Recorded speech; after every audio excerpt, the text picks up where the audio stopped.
thing goes grrr.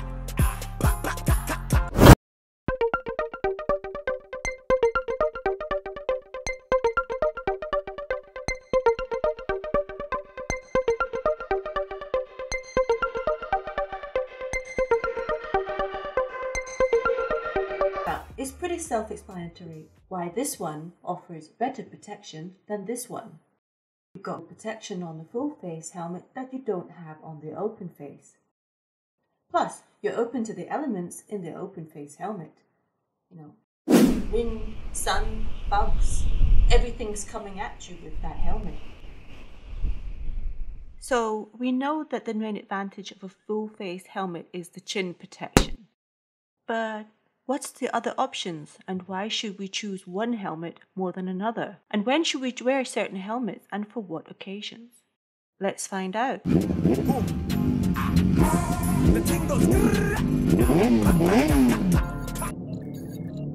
Let's look at these three main models first: the full face, the open face, and the motocross.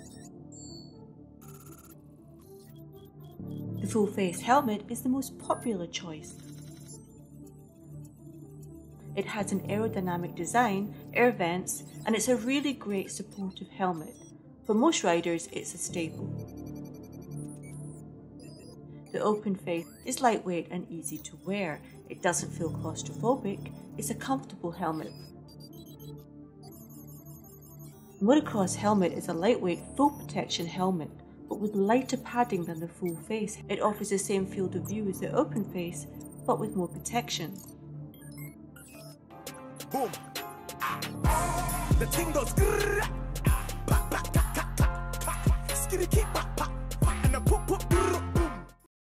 When putting on your helmet, hold it by the straps, tilt it around, and roll it onto your head.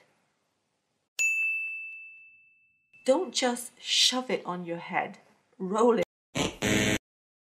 When it comes to open face and half face helmets, make sure to wear it the right way. This is a really weird one that I've actually seen. When buying a new motorcycle helmet, check the fit carefully. One size doesn't fit all, and we all have different shaped heads. Make sure that the helmet doesn't move too much, just a little bit of give. If it moves too much, the helmet is too big. Also, take 2 fingers and check to see if there's a bit of a gap between your forehead and the helmet. This will make sure that the helmet is not too tight, which will result in pain and a headache. If you're still watching, show some love and hit that subscribe button. So which helmet should you choose? Well, really that's down to you and what kind of riding you're doing. The two main contenders really are the full face helmet and the motocross. I mean, obviously, if you're doing a lot more off-road riding, you're going to choose the motocross. If you're doing a lot more road riding, you're going to choose the full-face helmet. Everything in between is kind of like nuances. I mean, the dual sports helmet is really your adventure rider's staple. It offers a bit of both. If you're doing some off-road, a little bit of trails, and you want a bit more chin protection, the dual sport is really the way to go.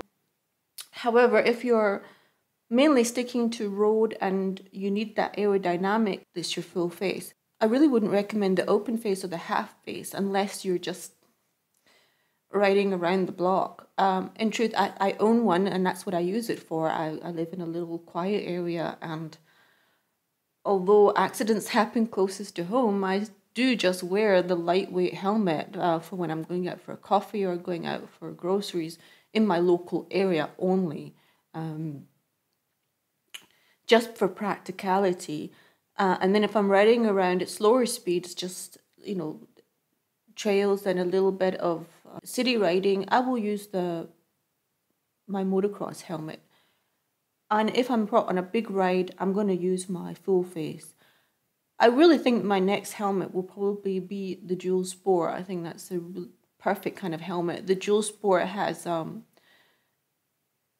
less of a peak and less of a chin area. It's just little. It's built better for riding on the road. It's not quite as intense snouty as the MX helmet. I think that looks like a brilliant choice for riding. Some viewers may find this next section disturbing, so exercise caution if you decide to watch.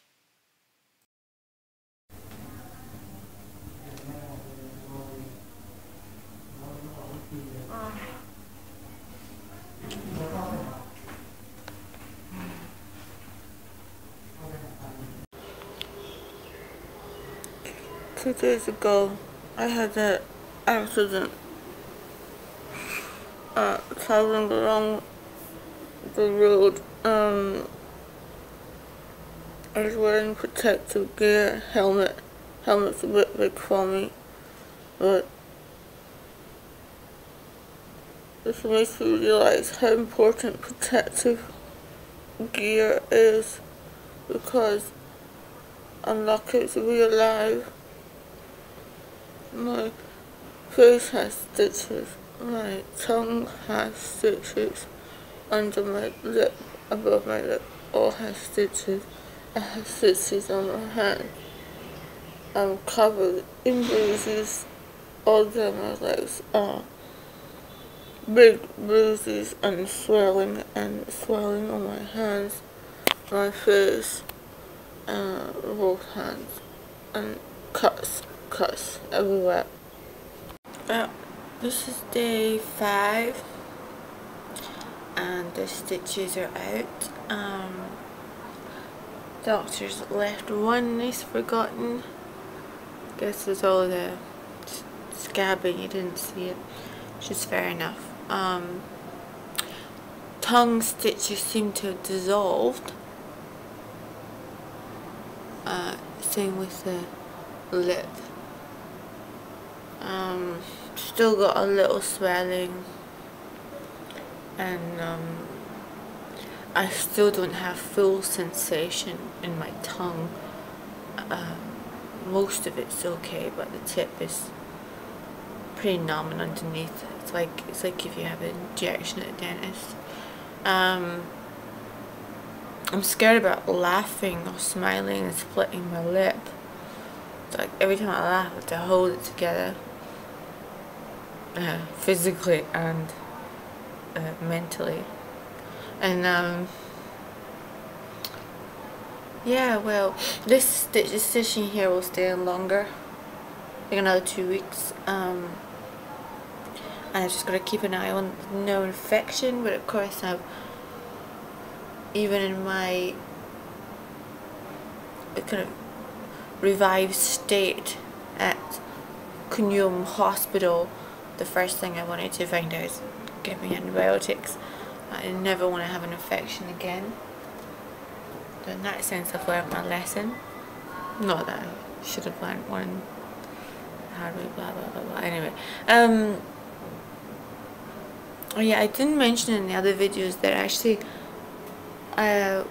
when I had my accident, I don't remember a thing because I got concussion. I remember apparently what was quite a while beforehand and then quite a while after, and just one episode of being in a stranger's car and asking what happened, and then I don't recall much more else. I'm hoping I'm going to heal without minimum scarring up. And I'm hoping I'm going to heal fast. And yeah, well, that's it. Be careful, drive safe. Okay, so day 6. Some of the scabs have come off. Mainly got pain in my hand and my lip and mouth, tongue now, and this part of my nose. I'll need to get the stitch taken out today. I will try and get the nurse to take it out because I had 5 hours of processing and waiting and everything at the hospital, which is just 4 hours. Pretty nightmarish. So yeah, well, this is how I look after 6 days. That's it. Day 7.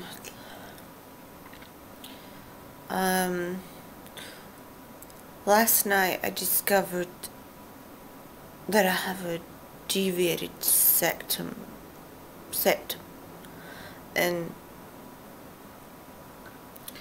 basically it's like one part inside my nose is going that way, blocking the right nostril.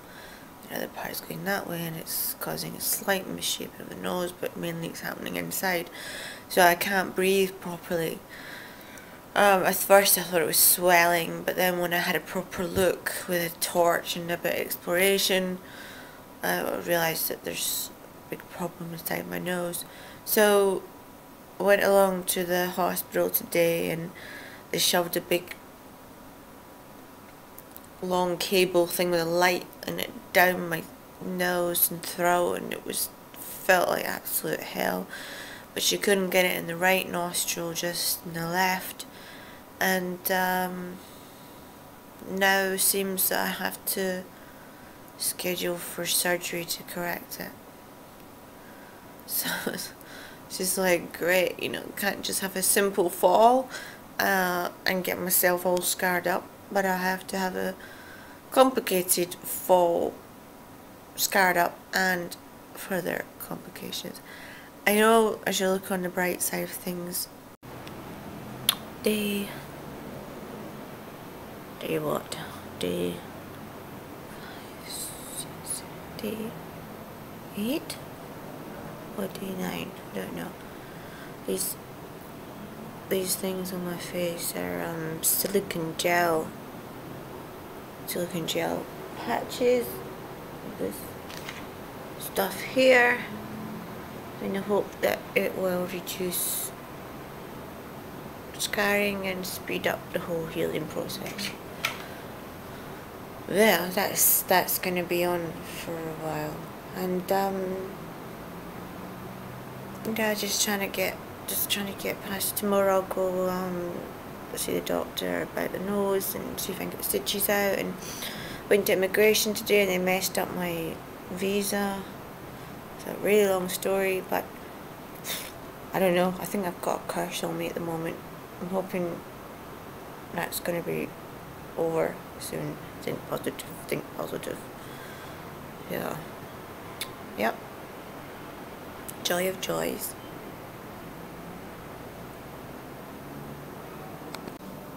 Are you ready for this? It's not a practical joke. Although I wonder if the doctors were thinking it might be a practical joke when they did it to my nose. Apparently not. This thing stuck up my snozzer is supposed to be packing, but whenever I look on Google about packing, it has these kind of sophisticated looking, want of a better word, tampons. This is a cut off surgical glove. It's been in my nose for 6 days following my second deviated septum surgery, in which I was put under and had to stay in hospital. I was feeling thoroughly sorry for myself. But hopefully now the septum is straight, comes out tomorrow. After that it's just hand and scars.